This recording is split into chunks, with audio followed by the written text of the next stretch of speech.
한국의 고려신학대학원 우리 교단 신학교인데 원장으로 계시는 최승락 목사님께서 말씀을 전해 주시겠습니다. 금년도에 우리 교회에 많은 분들이 다녀가셨는데 가만 생각하니까 전 신대원 원장 한진원 목사님 5월달에 다녀가셨고, 이번엔 지금은 현재 신학대학원 원장으로 계시는 최승락 목사님, 전 고신대학 총장이었던 안민 장로님, 현 고신대 총장이신 이종기 목사님. 어떻게 하다 보니까 우리 교단의 두 학교에 책임자 되시는 분들이 전 현직들이 다 다녀가시기도, 이게 좀 특이한 경우인데, 미국에 있는 우리 교단 교회에 또 한국의 우리 학교를 맡아서 수고하셨던 분들과 또 봉사하시는 분들이 또 방문하게 된 것도 참 감사하게 생각하고, 오늘 1부, 2부 예배 각각 다른 설교합니다. 제가 외부 강사 오시면 1부, 2부 설교를 따로 달라고 그렇게 합니다.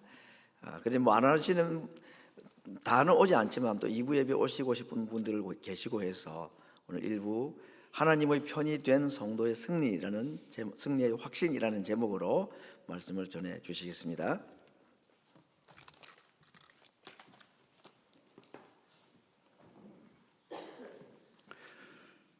주 안에서 여러분 만나서 대단히 반갑습니다.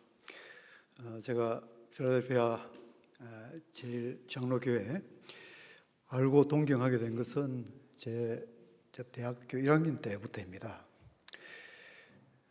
그 당시 서울 서문교회 저희 지도해 주시던 목사님 김만우 목사님이신데, 제가 강원도 시골 깡촌에서 이제 서울에 유학을 하게 되었습니다. 아무데도 갈 데가 없었는데 우리 김만우 목사님께서 저를 거두어 주시고 교회 지하실 기도방 하나를 내주셨습니다. 거기서 한 학기를 제가 보냈습니다.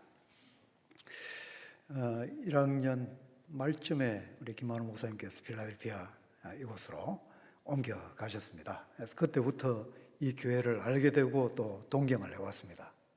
그 사이 이쪽 동부 쪽으로는 올 기회가 전혀 없었고, 이번에 방문하게 되어서 여러분 만나게 되니 대단히 반갑습니다.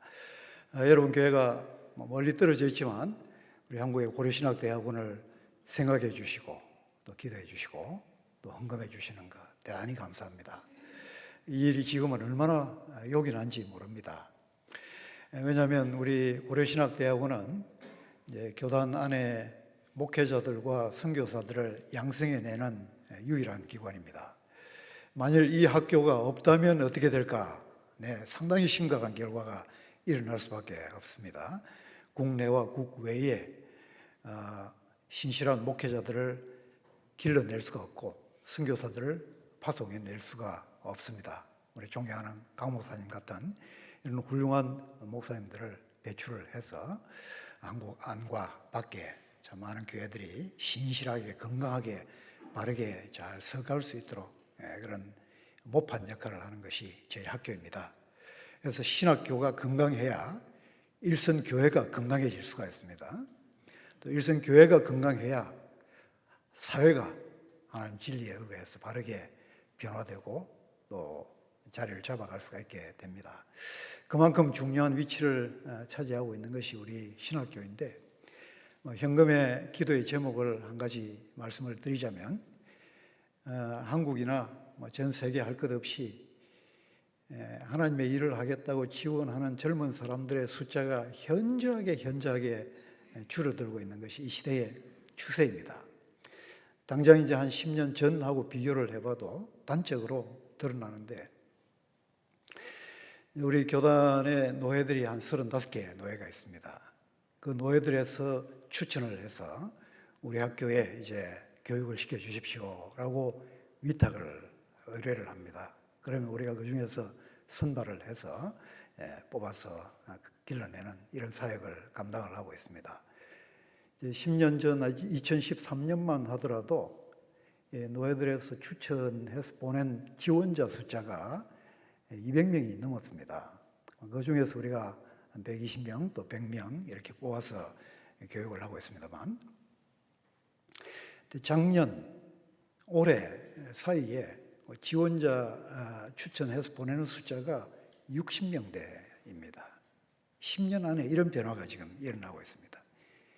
200명이 넘었던 그런 지원자 숫자가 60명밖에 되지 않는. 왜 현재 추세대로는 우리 학교를 통해서 길러내는 이 목회자들이 한 해에 현 추세에 바뀌지 않으면 60명, 70명밖에 되지 않는 그런 상황입니다. 근데 지금 상황에서 은퇴하시는 목사님들의 숫자는 한 해에 100명씩 육박을 하게 됩니다. 앞으로 한 10년 모아서 계산을 해보니까 1200명 이상이 은퇴를 하십니다.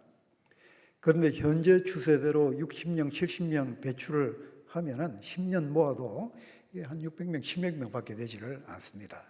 은퇴하시는 분들은 1200명이 넘는데 배출을 하는 숫자는 600명밖에 되지 않는 이런 상황이 되면은 한국교회 안에 참 심각한 상황들이 일어나게 됩니다.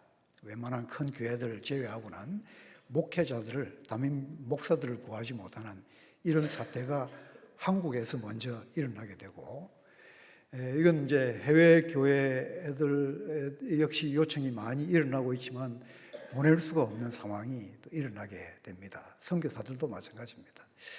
이런 상황이 지금 현재 닥치고 있는 상황이고, 지난 원장으로 한 3년 일을 하는 동안에 어떻게 하면 이 문제를 타개를 해볼까, 이것을 최대의 관심사로 두고 지난 한 3년 동안 애를 써왔습니다.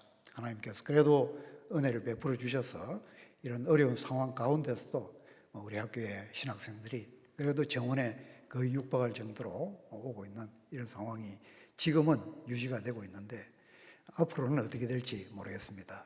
여러분들 멀리 떨어져 있지만 이런 상황을 생각을 하시고 계속 기도해 주시기를 바라고, 숫자가 줄어들면은 교육하는 경비도 줄어들게 되지 않을까라고 생각을 하지만 그 반대입니다. 오히려 지금은 어떻게 하든지 좀 젊은 사람들이 신학을 위해서, 하나님 일을 위해서 헌신을 할 수 있도록 좀 더 좋은 유인책들이 있어야 되는데 그 중에 하나가 또 좋은 장학금입니다. 좋은 장학금이라도 받아서 경제적 부담이 없이 그렇게 주님의 일에 전념을 할 수 있도록 만드는 그런 여건들을 계속 이루어 가야 되기 때문에 이런 일을 위해서 여러분들이 보내주시는 이런 헌금이 아주 요긴하게 사용이 될 것입니다. 감사를 드립니다.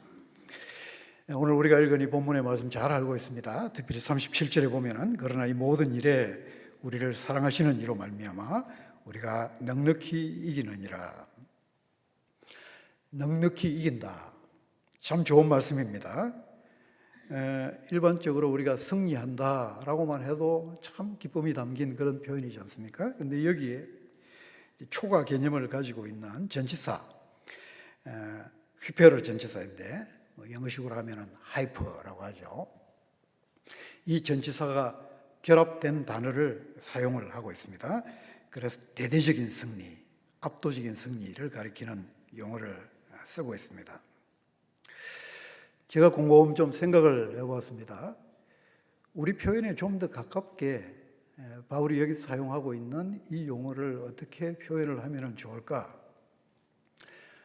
딱 맞는 표현 하나가 떠올라 왔는데 파죽지세라는 단어입니다. 파죽지세. 연세 많으신 분들 어릴 때 대나무 잘라 보신 경험들 다 있을 것입니다. 그렇죠?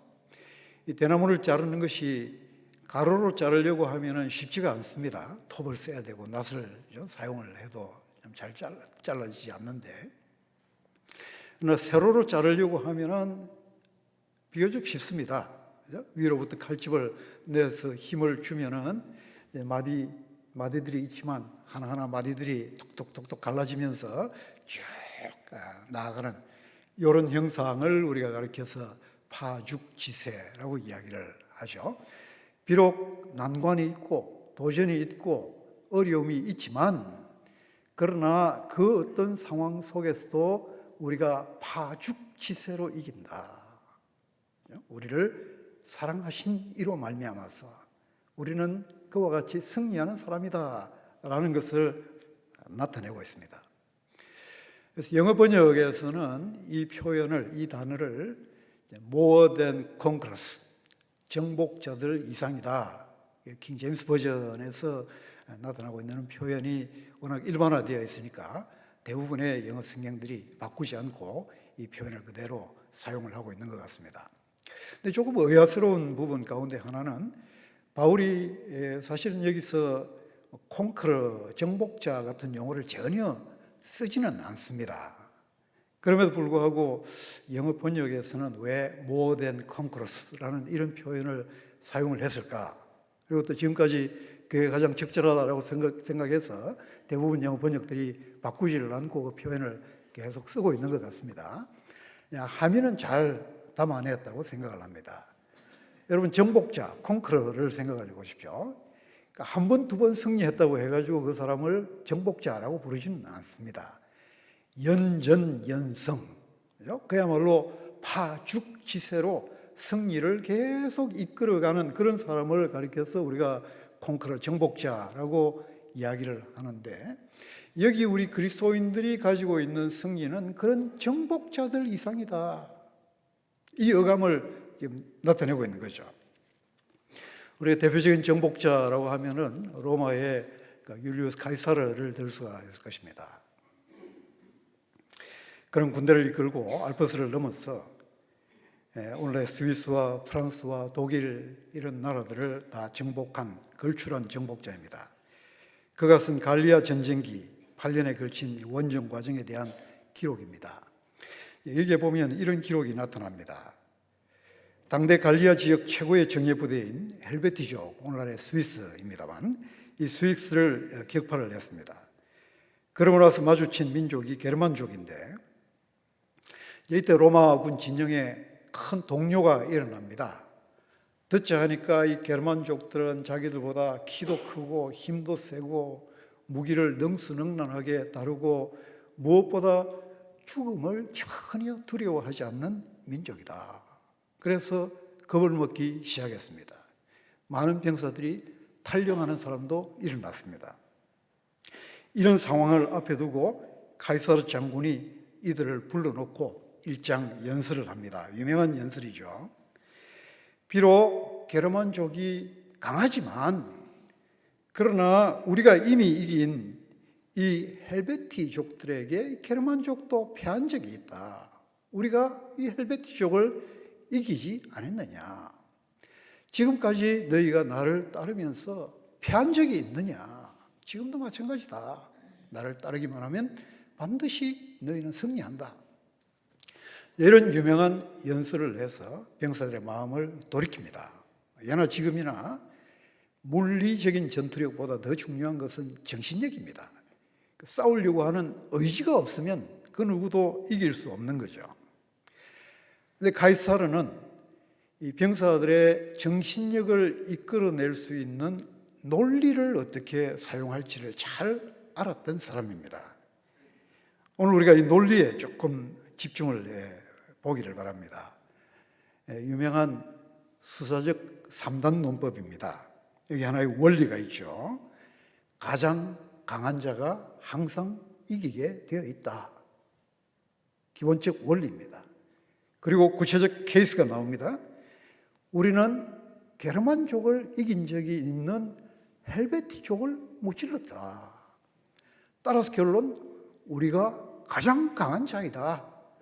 그렇기 때문에 우리는 그 어떤 적이든 이길 수가 있는 것이다. 반드시 게르만족을 우리는 이긴다. 간단하지만 굉장히 힘이 있는 하나의 3단 논법을 사용을 했습니다. 우리가 여기에 주목하는 이유는 사도 바울도 오늘 본문에서 동일한 논리를 사용을 하고 있기 때문에 그렇습니다. 31절을 한번 보십시오. 그런 적 이 일에 대하여 우리가 무슨 말을 하리요? 만일 하나님이 우리를 위하시면 누가 우리를 대적하리요?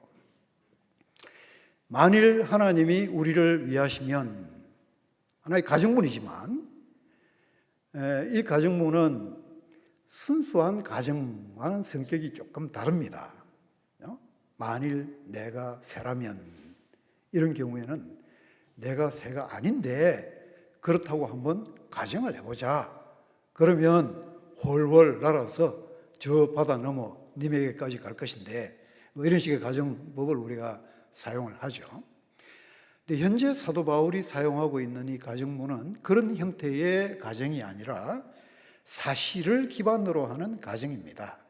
만일 하나님이 우리를 위하시면 아닌데 그렇다고 가정해 봅시다가 아니라 하나님이 우리를 위하시는 것이 이토록 확실하기 때문에 이런 형태의 표현이죠. 그래서 이런 형태의 가정문을 신약에서 많이 만납니다. 그럼 여러분이 얼른 표현을 바꾸어서 생각을 해보시면 됩니다. 예를 들어서 갈라디아 5장 25절 우리가 성령으로 살면 또한 성령으로 행할지라, 이런 표현도 마찬가지입니다. 우리가 성령으로 생명 얻은 사람인 만큼 우리는 성령으로 살아있는 존재가 되었기 때문에, 그래서 우리는 매일같이 성령님께 발맞추어서 살아가는 것이 마땅합니다. 바울이 그것을 이야기를 하고 있는 거죠. 그래서 이런 형태의 표현이 나오면 사실을 얼른 올리셔야만 되는 거죠. 하나님이 우리를 위하시는 것은 너무나 명백한 사실입니다. 그것은 이미 이 일에 대하여 우리가 무슨 말 하리요? 이 일들, 곧 8장 31절 이전까지 해서 바울이 언급해왔던 내용입니다. 특별히 5장에서부터 시작해서 하나님께서 그리스도 안에서 우리를 향한 자기의 사랑을 확정해 주셨습니다. 그리고 그분을 믿을 때 우리를 의롭다 해 주셨습니다. 의롭다한 우리를 또한 거룩하게 하시고 영원롭게 하시는 하나님의 계획을 계속적으로 성취시켜 나가십니다. 이것이 하나님께서 이미 우리에게 보여주셔서 우리를 위하시는 하나님이시다라는 것에 대한 입증을 삼아 주신 부정할 수 없는 사실입니다. 그렇다면 우리가 바울의 논리를 이렇게 정리를 해볼 수가 있겠죠. 여기에 표현되지도 않았지만 하나의 원리가 제시됩니다. 하나님은 온 우주의 최강자이신 분이시다. 하나님이 위하여 주시는 자를 이길 자는 이 온 우주에 아무도 없다. 이것이 원리고 출발점입니다. 근데 구체적인 경우죠. 하나님은 우리를 위하십니다. 그리스도 안에서 그것을 입증하셨습니다. 나타내셨습니다. 따라서 결론, 우리를 대적하여 이길 자는 아무도 없습니다. 이것이 결론입니다. 왜 그렇습니까? 우리를 이기려고 하면은 우리의 편이 되시고 우리의 언약의 동맹자가 되시는 하나님을 먼저 이겨야 하기 때문에 그렇습니다. 그런데 이 하나님을 이길 존재는 아무도 없는 거죠. 하나님이 우리를 위하신다는 것은 그저 입에 발린 말로만 하시는 내용이 될 수가 없습니다. 이미 하나님은 그것을 그 아들을 주심을 통하여 입증하시고 나타내셨습니다. 현재 진행형으로 하나님은 우리를 결코 포기하지 아니하시고 끝까지 위하여 주시는 분이십니다. 하나님은 자기가 아끼는 것을 결코 빼앗기지 않는 하나님이시죠. 하나님은 다른 것에는 약속이 없습니다. 욕심이 없습니다. 우리 인간들처럼 물질을 많이 가지려고 하시는 분도 아니시고 온 우주의 창조자가 되시는 그분이 인간과 같은 욕심을 내시는 분은 아니죠. 근데 하나님께 다른 욕심은 없는데 그가 유별나게 욕심을 가지신 것이 있다면 자신의 이름과 영광에 대한 욕심은 못 말리시는 분입니다. 자기 이름을 욕되게 하는 것을 견디지 못하시는 하나님이시고 자기 이름을 두신 자기 백성을 결코 빼앗기지 않으시는 하나님이십니다. 이 하나님이 저와 여러분을 위하여 싸우시는 하나님이신 것을 믿으시기를 바랍니다. 유명한 배우 휴 잭맨이 주연한 영화 중에 리얼 스틸이라는 영화가 있습니다. 로봇 싸움을 소재로 하는 영화입니다만은 실제로는 아버지와 아들의 관계를 다루는 영화입니다. 이제 거의 남남이나 다름없던 아버지와 아들이 우연히 발견한 로봇 하나를 두고 갑자기 가까워지기 시작합니다. 그런데 어느 순간 이 아들이 아버지에게 실망을 하고 돈 많은 이모에게 가버리게 됩니다. 아버지가 이 아들을 찾아가서 설득을 하죠. 얘야, 왜 그러냐? 뭐 때문에 그러냐? 이제 좀 우리가 좀 가까워졌는데 나하고 같이 살자. 그랬더니 이 아들이 하는 말, 제가 볼 때는 이 대사 한마디가 이 영화 전체의 핵심이 아닐까라고 생각하는데 You do not fight for me, 이 말을 하죠. 아빠는 날 위해 싸우지를 않아요. 다르게 돌려서 표현하면 내가 정말 아빠에게 소중한 존재예요. 나를 위해서 싸워서라도 아빠의 것으로 삼으려고 하는 그런 마음이 있는 거예요. 누군가 나를 빼앗아 간다고 할 때에 아빠는 그걸 그냥 두고만 볼 거예요. 나는 상관없어. 너하고 나하고 무슨 관계야? 이런 식으로 방관만 하고 있을 거예요. 아빠의 모습이 지금 그렇지 않아요.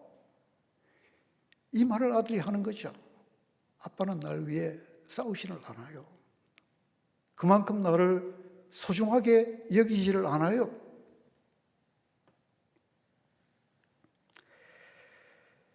우리에게 소중한 어떤 것을 우리는 반드시 지키려고 할 것입니다.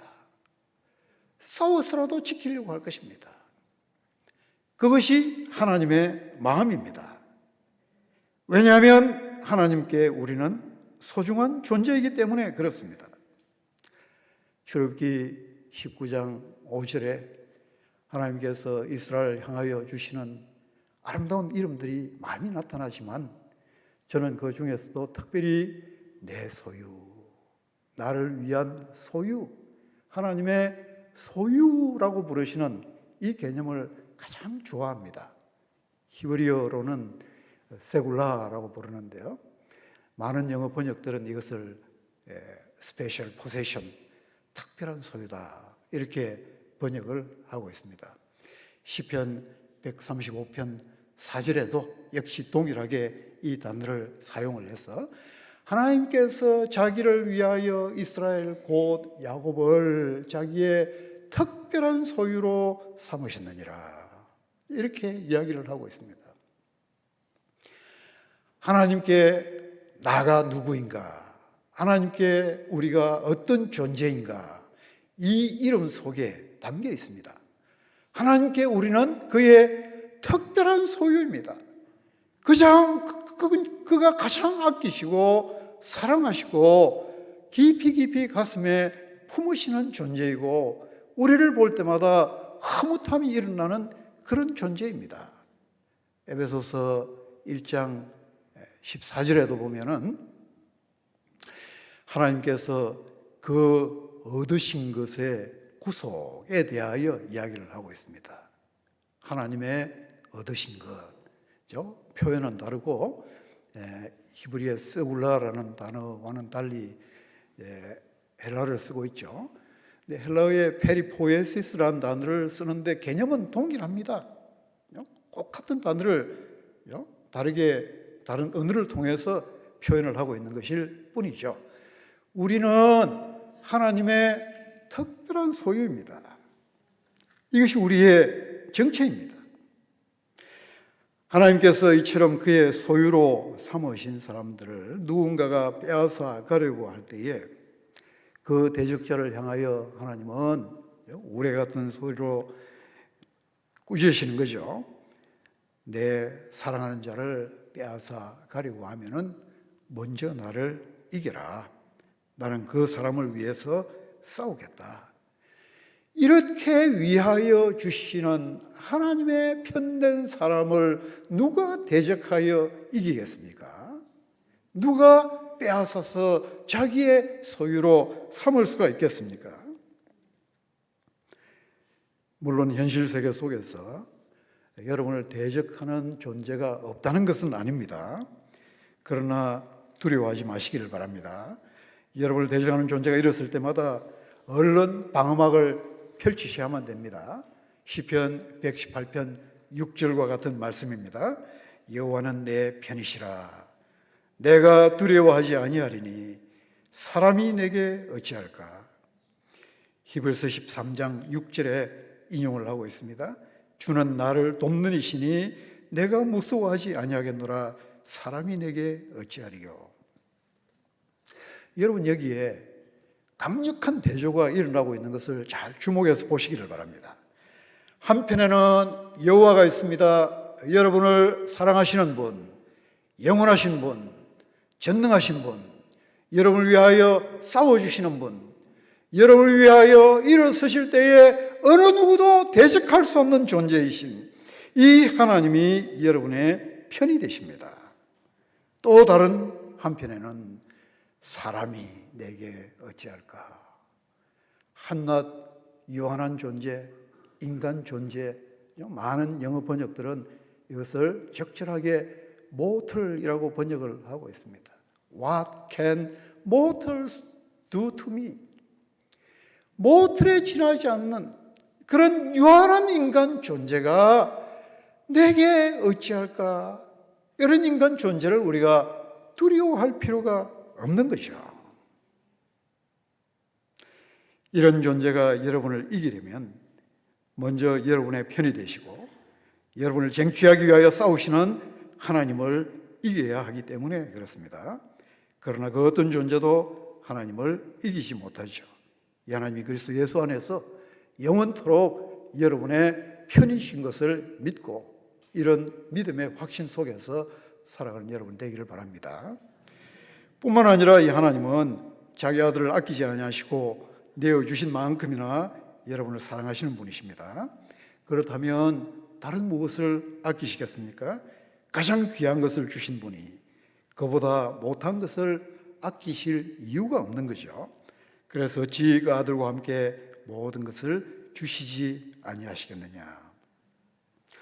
이 말씀을 확신을 가지고 여러분에게 적용하시기를 바랍니다.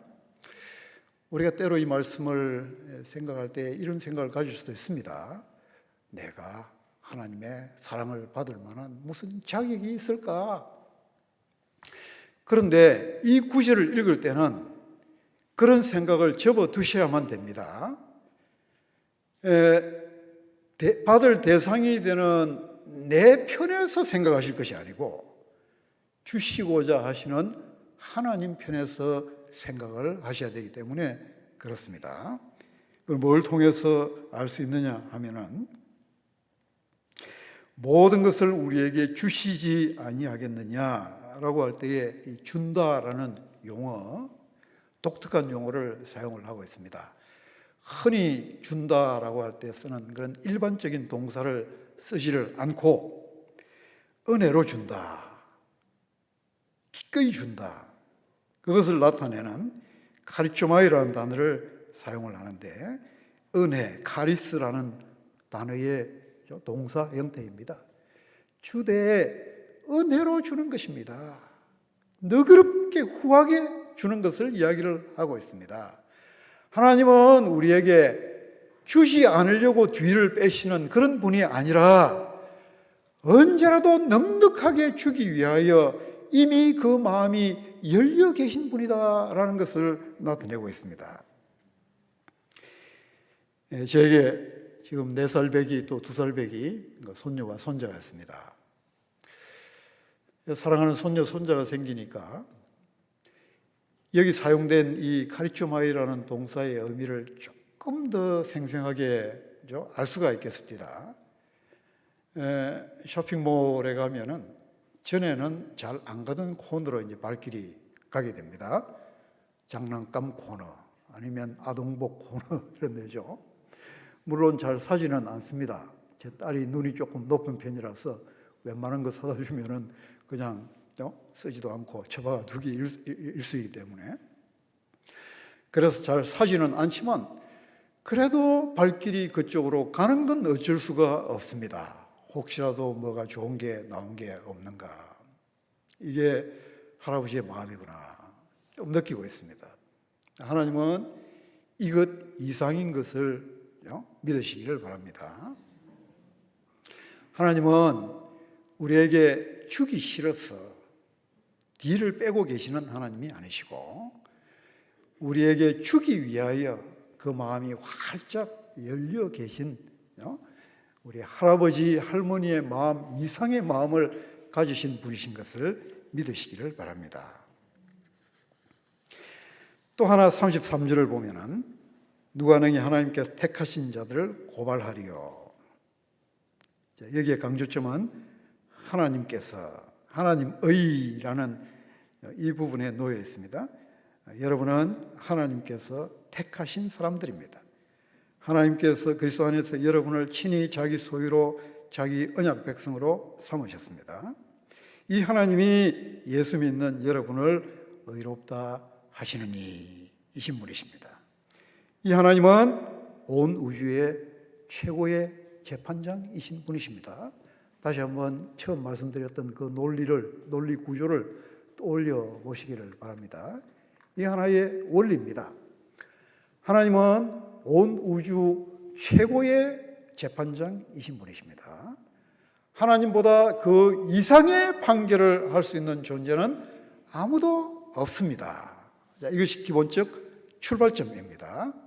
근데 여기에 구체적 케이스가 따르죠. 이 하나님께서 예수 믿는 사람을 다른 어떤 조건을 보시지 아니하시고 오직 그 유일하신 조건, 하나님 자신이 마련하시고 하나님 자신이 제공하신 그 유일한 조건, 예수 그리스도, 그의 아들을 믿는 자를 의롭다라고 선언해 주셨습니다. 이건 하나의 법적인 선언입니다. 우리의 감정이나 상태나 이런 것에 의존하지 않습니다. 이건 하나의 법적인 선언입니다. 하나님께서 이런 법적인 선언을 믿는 자들에게 내려주셨습니다. 따라서 결론, 누가 우리를 정죄하겠습니까? 누가 하나님께서 우리에게 주신 이 법적 선언을 뒤집을 자격이 있습니까? 하나님이 온 우주의 최고의 재판장이 되시는 분인데 이걸 뒤집으려고 하면은 하나님보다 높아야 돼요. 하나님보다 그 이상의 지위를 가진 재판장이 있어야만 이 하나님께서 주신 법적 지위를 뒤집어 놓을 수 있는데 그런 존재는 이 온 우주 천지에 아무도 없는 것이죠. 이것이 저와 여러분이 믿음 안에서 가지고 살아가는 우리의 법적인 지위입니다.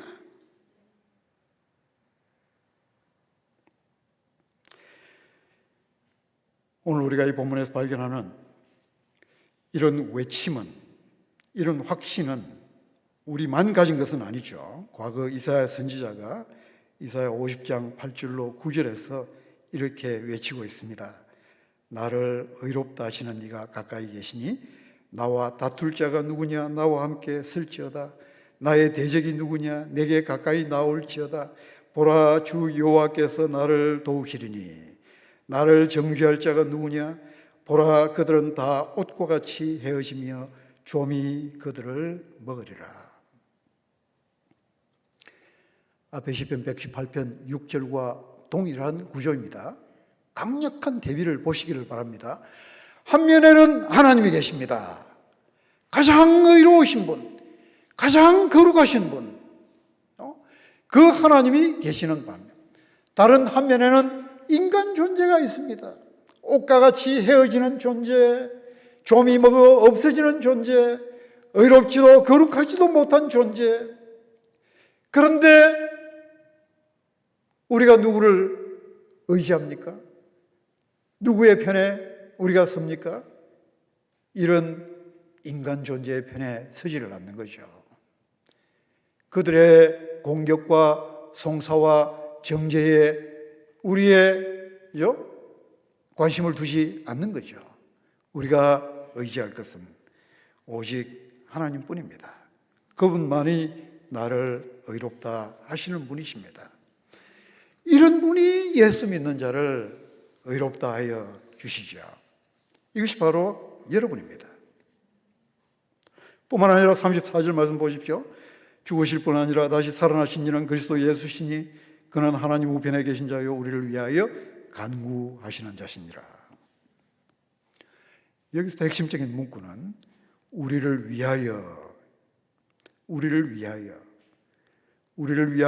간구하시는 자 예수 그리스도, 우리의 영원한 변호자를 소개를 하고 있습니다. 근데 이 우리를 위하여라는 이 문구는 간구하신다라는 이 단어에만 묶이지는 않습니다. 여기 나오는 동사들 모두에 다 적용이 됩니다. 예수님은 우리를 위하여 죽으셨습니다. 그는 우리를 위하여 살아나셨습니다. 그는 우리를 위하여 하나님 보좌 우편에 앉혀지셨습니다. 그리고 그는 우리를 위하여 지금도 간구하고 계십니다. 중보하고 계십니다. 히브리서 7장 25절, 이는 그가 항상 살아계셔서 그들을 위하여 간구하십니다. 예수 그리스도께서 우리를 위하여 간구, 중보하기 위하여 영원히 살아계시다라는 것을 이야기를 하고 있습니다. 히브리서 7장 25절을 읽으실 때에 이는 그가 항상 살아계셔서 우리를 위하여 간구하심이니라.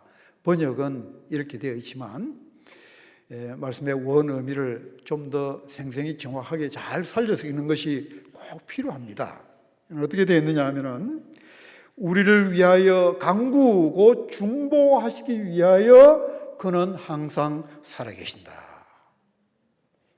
이것이 히브리서 저자가 이야기하고자 하는 핵심적 원어적 의미입니다.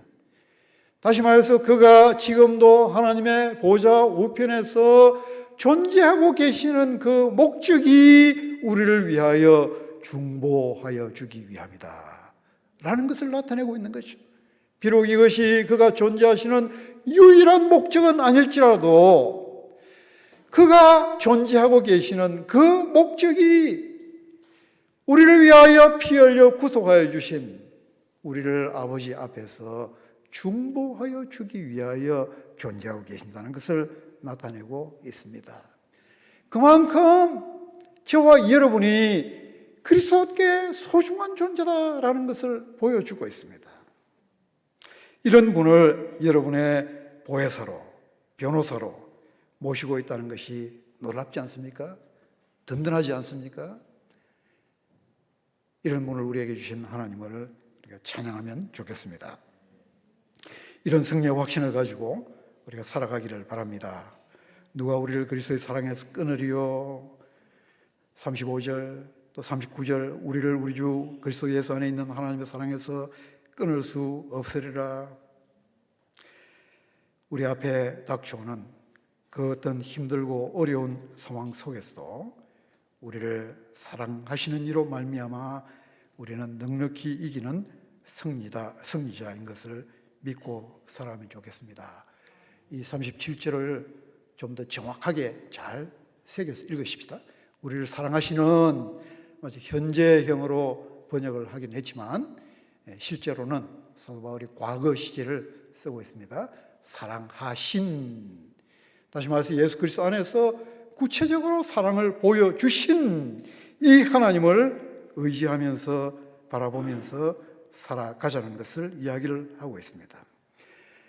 이런 분을 믿고 의지하면서 살아갈 때에 우리는 넉넉히 이기는 승리자, 곧 파죽지세로 이기는 사람들이라는 것을 보여주고 있습니다. 우리 앞에 다가오는 현실적 어려움이 무엇이든지 간에 우리가 두려워할 필요가 없다는 것을 보여주고 있습니다. 현실적인 두려움들, 우리가 죽는 날까지 그치지는 않을 것입니다. 여러 종류의 어려움들이 닥쳐올 것입니다. 저도 조금은 겪어봐서 알고 있습니다.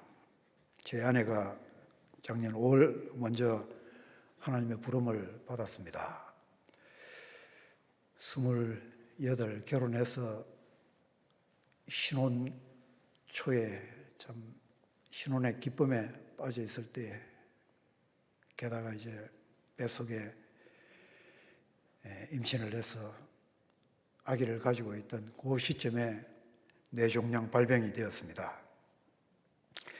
그래서 신혼 초부터 일어났던 이런 힘겨운 싸움이 사는 날 동안 이런저런 모습으로 많이 우리의 걸음을 막기도 했고 괴로움을 안겨주기도 했고 그랬습니다. 그러다가 한 10여 년 전에 이게 또 다른 형태로 종합적인 뇌질환으로 발전이 되어서 걷지도 움직이지도 못하는 그런 상태로 10년을 누워서 병상에 있다가 작년에 먼저 하나님의 부름을 받았습니다. 이런 아픔의 과정들을 겪으면서 참 때로는 탄식, 때로는 외로움, 때로는 울부짖음, 하나님 앞에 주님 언제까지입니까? 언제까지입니까? 우리가 이런 아픔을 다 겪어야 됩니까? 어떤 경우에는 이제 이런 종류의 질병을 곁에서 지켜보신 분들 다 아시겠지만 몸에 힘이 없으면 이 대변조차도 밀어내지를 못하거든요. 그럼 이게 나오다가 이제 끝에 다 뭉쳐가지고 뽑아내지를 못합니다. 다른 방법이 없습니다. 그냥 손가락 넣어서 긁어내는 수밖에 없습니다. 이런 일들을 여러 차례 하면서 하나님 앞에 단식도 하고 눈물도 흘리고 하지만 그때마다 하나님께서 신비롭게 마음속에 이 생각들을 바꿔주시는 것 있죠. 순간적으로 주시는 은혜가 있습니다.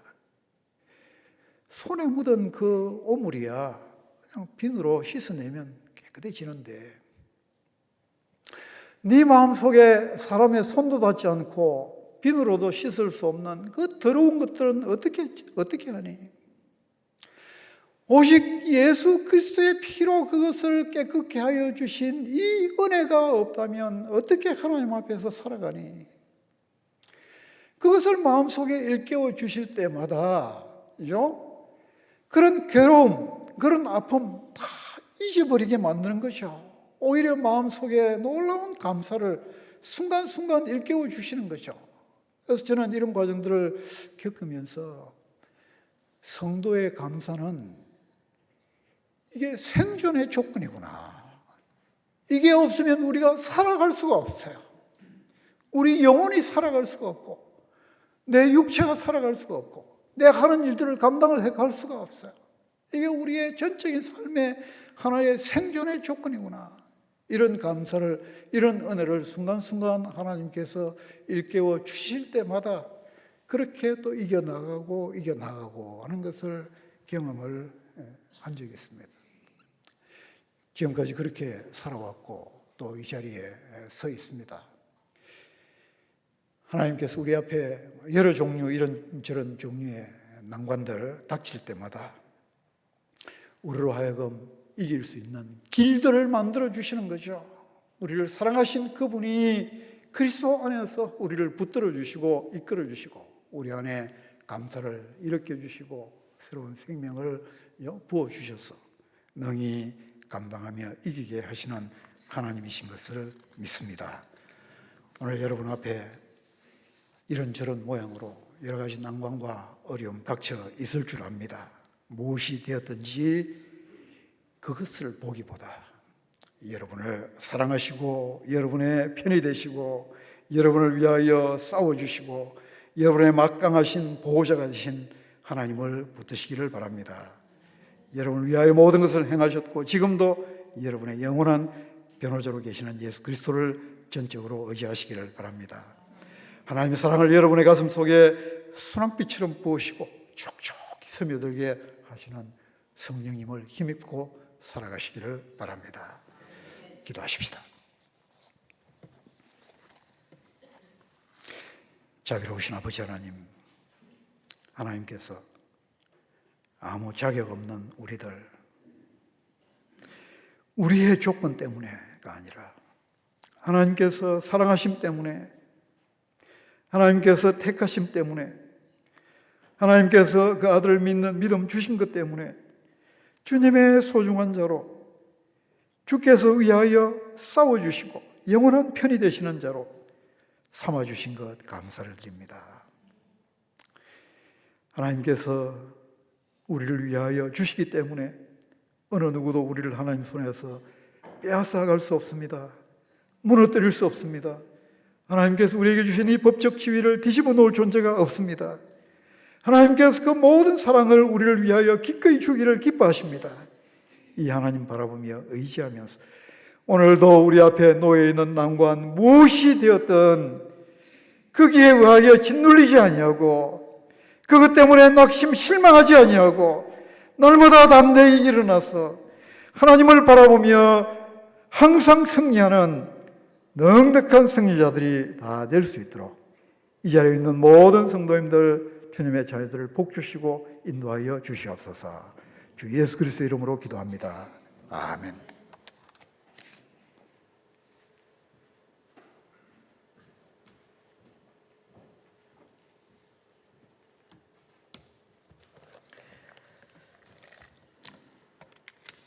찬송가 505장을 부르시면서 준비한 헌금을 드리겠습니다.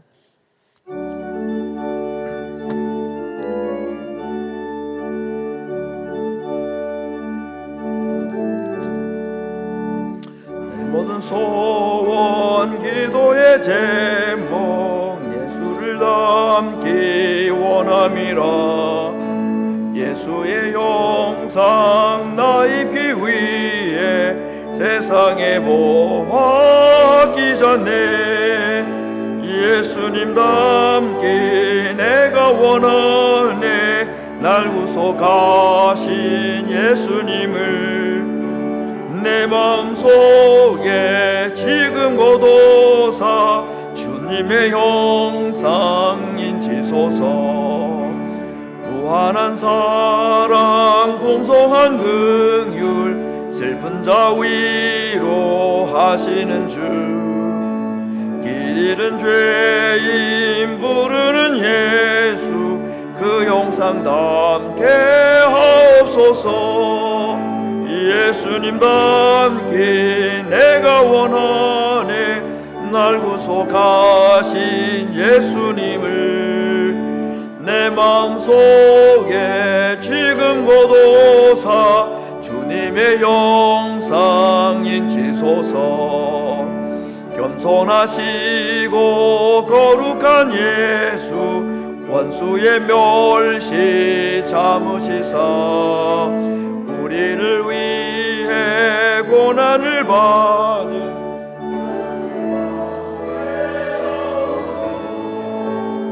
예수님 닮기 내가 원하네. 날 구속하신 예수님을 내 마음속에 지금 거둬사 주님의 형상 인치소서.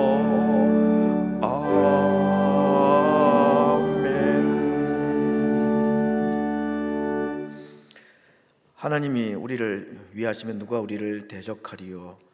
우리를 이기기 위해서는 우리를 위하시는 하나님을 이겨야 한다고 오늘 우리에게 논리적으로 명확하게 말씀해 주심을 감사합니다.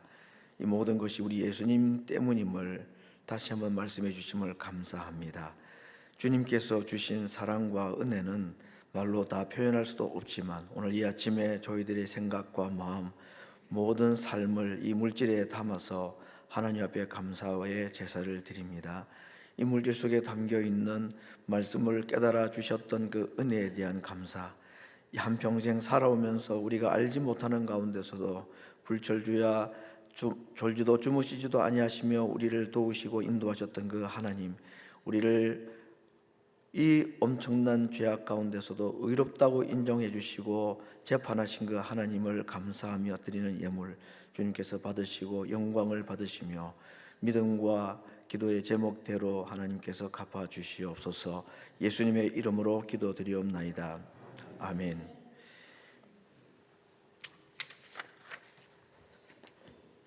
(2024년이) 참 복스럽습니다. 외부에서 오시는 목사님들마다 이렇게 은혜를 주셔서 얼마나 감사한지 모르겠습니다.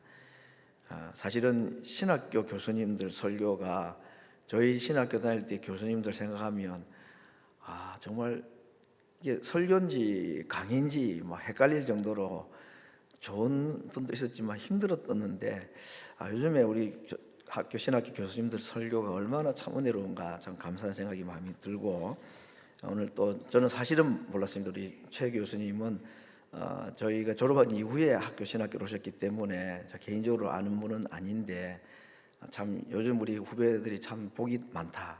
참 좋은 목사님, 교수님 밑에서 배우는 것 같아서 너무 감사한 생각이 들고, 또 이런 신학교를 위해서 기도하고 멀리 떨어져 있는 우리 교회도 같은 교단 교회라는 이유로 함께 기도하면서 물질로 헌신할 수 있게 된 것 감사합니다. 확실히 지난번에 우리 이정기 총장님 오셨을 때는요, 막 앞에 뭐 하나 써가지고 뭐 사진도 찍고 막 이렇게 합니다. 대학을 운영하시는 분들은 그 정도로 이렇게 좀 순발력이 있어야 되는데, 목사님들이 양성하는 학교의 교수님이 되다 보니까 이런 것 안 하시고 그냥 우리 교회에서 준비한 헌금을 당에서 결정을 했습니다. 두 학교에 7,500불씩 헌금하기로 했고, 그래서 이제 이번 주 중으로 송금을 학교 구자로 하려고 지금 생각을 합니다. 기억나실 대로 우리 학교를 위해서도 기도해 주셔서 목회자의 대가 끊어지지 아니하는 우리 교단이 될 수 있도록 그렇게 함께 마음을 모았으면 좋겠습니다.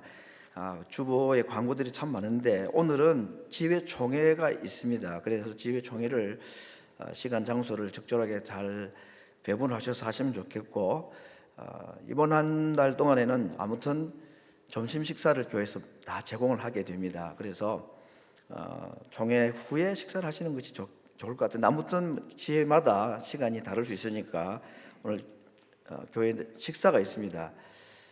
컵라면과 약간의 쌀밥 이렇게 준비가 되어 있을 것 같은데, 나는 라면은 안 드신다고 하시는 분들은 어쩔 수 없습니다. 뭐 방법이 없습니다.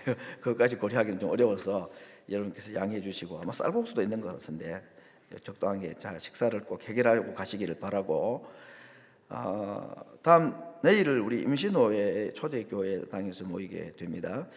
그리고 사실은 이제 이번 주 화요일 날 귀니대 양론 신방이 예정이 되어 있었는데 이번 한 주간 지난 주간에 코비드 환자가 좀 생겼던 모양입니다. 그래서 모든 외부 행사들을 일절 이제 한 주간 하지 않기로 했다. 그래서 예정되어 있던 귀니대 양론 방문은 이번 주에는 쉬고 대신에 요크 양론 금요일 날 있습니다. 이번 주 금요일 날에는 주일학교 중고등부에서 성탄 발표회를 하는데 이곳에서 오후 7시에 있습니다. 8시가 아니고 7시라는 거 꼭 기억해 주시기를 바랍니다. 그리고 22일 주일 날에 성탄절 칸타타 준비를 위한 연습을 좀 하기로 하기 때문에 다른 행사들을 뒤로 미뤘습니다. 그래서 29일 날 구역 모임을 가져주시기를 바라고, 29일 날 연말 재직회가 있고 구역 모임이 있고 이날도 역시 식사를 제공을 하려고 합니다. 친교는 우리가 짝수주일 날 지금 하고 있으니까요. 기억해 주시기를 바라고, 12월 31일 화요일 송구영신 예배 밤 9시에 모이겠습니다. 지회별 찬양제 플러스 간증 몇 분, 그리고 송구영신 예배 때 성찬식을 겸해서 하게 될 것입니다. 1월 5일 주일은 설립 50주년이 되는 날, 그리고 그 주일입니다. 그래서 1부, 2부 통합해서 예배를 드립니다. 기억해 주시기를 바랍니다. 우리 교우 소식 중에서 정영택 집사님, 정성숙 군사님 가정의 둘째 아들 결혼식이 12월 20일 날 있습니다. 그럼 기억만 해주시고 축하하고 기도만 해주시기를 바랍니다. 세례식 성탄절 날이 있습니다. 성탄절 날도 예배가 11시에 1부, 2부 통합으로 있는 거 여러분께서 기억해 주시고, 이날 세례식이 있습니다. 8번 광고 중고등부 수련회 갈수록 인원이 늘어서 이번에 44명이 우리에게 출발합니다. 저를 포함해서 44명이 가는데 지금 몇 분이 차량 지원을 하셨는데 지금 현재 더 필요한 게 미니밴 한 대 운전을 포함했습니다. 운전을 직접 자기 미니밴을 가지고 오셔서 운전해 주실 분 한 분이 더 필요합니다. 저나 곽학영 목사님께 알려주시기를 바랍니다. 그리고 24일 날 캐롤링을 또 신청하시는 분들도 사인업을 해주시거나 곽학영 목사님께 알려주시기를 바랍니다. 그리고 우리 교회 50주년 화보를 한 5월경에 발행을 하려고 하는데 그때 필요한 사진 중에서 아주 오래된 사진들입니다. 50주년 화보용 그야말로 1년부터 한 20년 사이에 초창기에 20년 사이에 혹시 옛날 교회와 관련된 사진이 있는 분들은 뒤에 이름을 적어서 저나 이선준 장로님, 문경호 장로님께 제출해 주시면 사용해서 다시 돌려드리도록 하겠습니다. 저작권에 대한 것은 따로 저작권료는 드리지는 않겠습니다. 책을 드릴게요. 책으로. 2025년 교회 봉사 지원서를 오늘 주부에 넣어드렸습니다. 이거 뭐 늘 하는 거 아니냐? 근데 꼼꼼히 읽어보시고 꼭 지원해 주시기 바랍니다. 예를 들면 12번 광고에 보면 내년 1월 달이 되면 우리 교회 젊은 어린이를 둔 아이를 둔 부모들, 특별히 여성도들이 중심이 될 텐데 성경적 자녀 양육에 대한 관심을 굉장히 많이 가지고 있어서 이건 우리 교회 행사이기도 하지만 타 교회나 심지어는 불신자들조차도 관심이 있다고 해서 1월 14일 화요일부터 18주 동안 합니다. 굉장히 긴 공부인데 하고자 하는 분들이 너무 많대요 지금. 그래서 오전 10시에 하는데 예를 들면 이때에 어린 아기를 같이 데리고 오는 부모들이 있습니다. 이 아이들을 볼 수 있는 베이비시터가 필요하다는 것입니다. 그리고 내년에도 지금 자원봉사 중에 페이지 중에 보면 베이비시터라는 항목이 있습니다. 이건 뭐냐 하면 우리 교회에 오셨다가 지금 사실 저기 재정부실을 터가지고 유아부실로 만들려고 했다가 결국 캔슬했습니다. 그 계획을 여러 가지 이유 때문에. 그래서 어린 아기를 데리고 온 부모들이 예배 드릴 수 있는 공간이 현재 없습니다. 여러분이 느끼시겠지만 정말 그래 왔다 그냥 돌아가는 분이 그 또래에 있는 분들 얘기로 말하면 올 한 해 동안에 5가정이 왔다 그냥 갔답니다. 아이를 자기가 데리고 예배를 드릴 공간이 없으니까.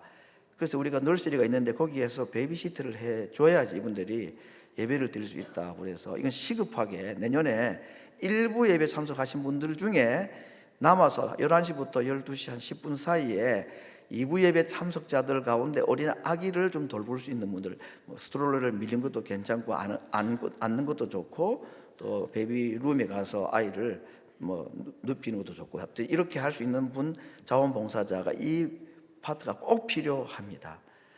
그래서 꼭 여러분께서 꼼꼼히 읽어보시고 사인을 해서 저한테 1순위, 2순위, 3순위 써서 저한테 제출해 주시기를 바랍니다. 연말에 주보에 들어간 광고가 많아서 여러분께서 좀 자세히 꼼꼼하게 살펴봐 주시기를 바랍니다. 이제 우리 다 같이 자리에서 일어나셔서 399장을 찬송하신 후에 최승남 목사님 강복 선언으로 예배를 마치겠습니다.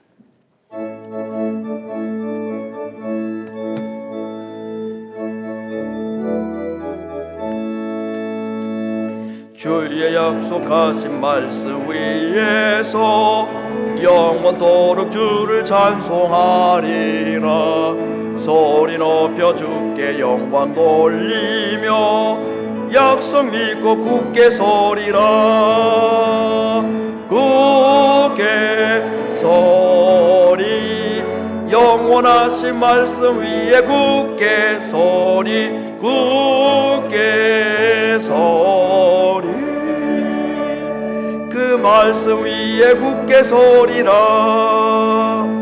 주의 약속하신 말씀 위에서 세상 염려 내게 엄습할 때에 말씀으로 힘써 싸워 이기며 약속 믿고 굳게 서리라.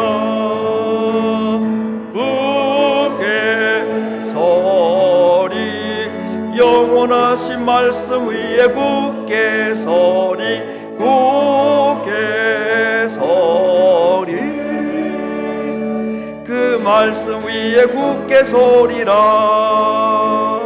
주의 약속하신 말씀 위에서 영원하신 주의 사랑이 믿고 성령으로 힘써 싸워 이기며 약속 믿고 굳게 서리라. 굳게 서리 영원하신 말씀 위에 위에 굳게 서리 굳게 서리 그 말씀 위에 굳게 서리라 주의 약속하신 말씀 위에서 성령 인도하는 대로 행하며 주님 품에 항상 안식 얻으며 약속 믿고 굳게 서리라 굳게 서리 영원하신 말씀 위에 굳게 서리 굳게 서리 그 말씀 위에 굳게 서리라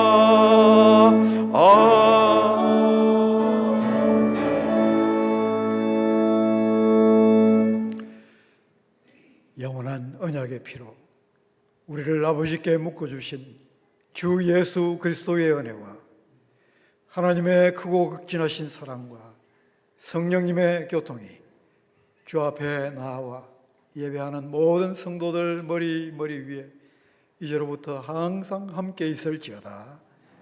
아멘.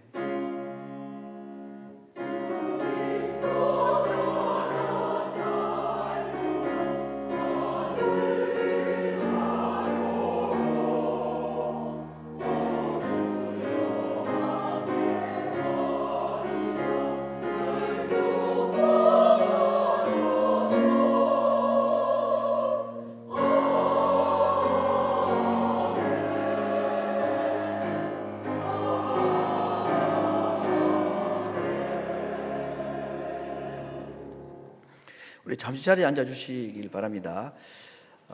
우리 교회에 영업권 목사님 청빙을 한 달 반 전에 했고, 그래서 1월부터 정식으로 부임하시는데 지난 11월부터 주일 예배에 델라웨어에서 지금 이제 주일마다 오셔서 예배 인도를 하십니다.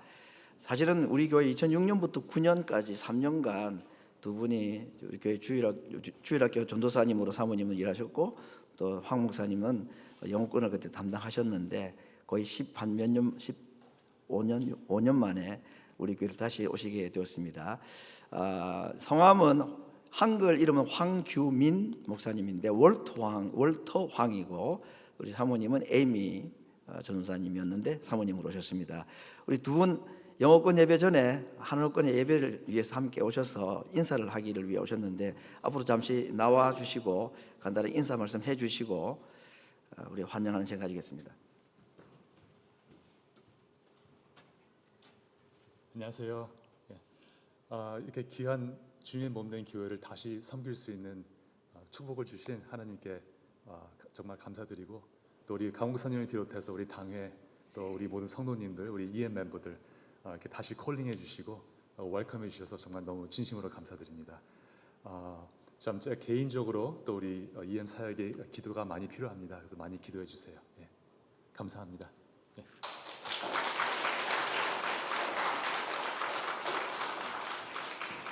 예, 황규민 목사님 사모님이십니다. 우리 학교 참 어려운 시대에 학교 책임을 맡고 계시는데 오늘 잠시 오셨다가 또 화요일 아틀란타 그다음에 LA 둘러서 이제 한국으로 들어가시게 되는데 저 오늘 마지막 그 사모님 소준 소식을 제가 늦게 알았습니다. 마음이 참 좋지 않은데 너무 참 귀한 신앙의 본을 보여주시고 또 신학교 교수 사역을 하시면서 교회를 개척까지 하셨던 참 제가 너무너무 감동이 되는 은혜를 가진 분이신데 최승락 목사님 우리 학교를 위해서 수고 많이 하시는데 한번 박수하고 환영하고 격려하는 시간 가지겠습니다.